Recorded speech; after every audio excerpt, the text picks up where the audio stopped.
The current set of House impeachment managers, Congressman Jamie Raskin, the lead impeachment manager, sent a letter to President Trump's lawyers asking him to testify. Donald Trump declined the invitation.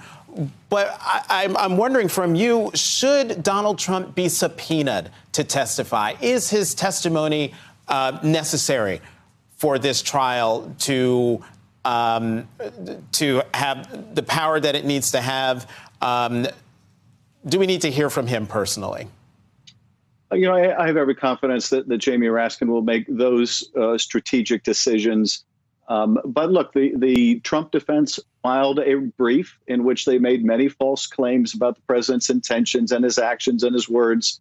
If the president really believes that, if his team really believes it, then let the president say those things under oath.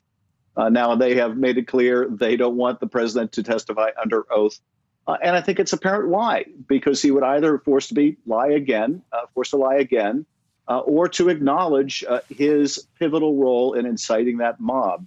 But it does take away the argument the defense otherwise was making that, well, the president didn't have an opportunity to defend himself in the House. The House was the indictment, the impeachment, and the trial is in the Senate. The president has an opportunity to testify if he wants to be heard. But clearly he's made the decision, or his lawyers have, that it would be very dangerous to them in terms of his criminal liability were he to have to testify under oath. Republicans are making the big process argument that this is happening way too fast, that, you know, impeachment should take a whole lot longer. Does that argument hold water for you? And are you concerned that this whole thing could be wrapped up in a week? Does the timing matter at all in this case?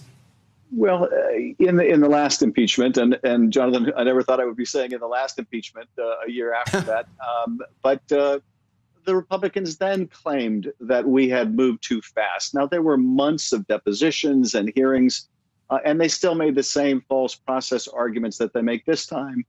There was a real sense of urgency when the president had just incited a mob that had attacked the Capitol. We didn't want to take any chance that he would incite further violence while he remained in office. So, yes, we moved with a sense of urgency. We were not alone in that. There were 10 Republicans who shared that sense of urgency. But the president will have every opportunity to make his defense in the trial. And I think it will be up to the House managers to decide how long it will take them to put on their case. I think they should be given the time that they need to do so. Now, because all of those senators were witnesses, it may not require as long a trial as we had a year ago. But that should be the decision for the managers and ultimately the senators to make. I'm going to squeeze in two more questions. One, I don't think I've ever had a chance to ask you, where were you on January 6th? I was on the House floor, really, for the whole thing. Speaker Pelosi had asked me and Jamie Raskin, so Lofgren and Joe Neguse, to lead the opposition to the effort to decertify the electors.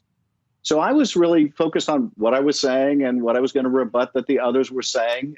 And the first time I realized something was going terribly wrong was when I looked up and the speaker was no longer in her chair. And the Capitol Police came back on the floor and grabbed Steny Hoyer and briskly marched him off the floor.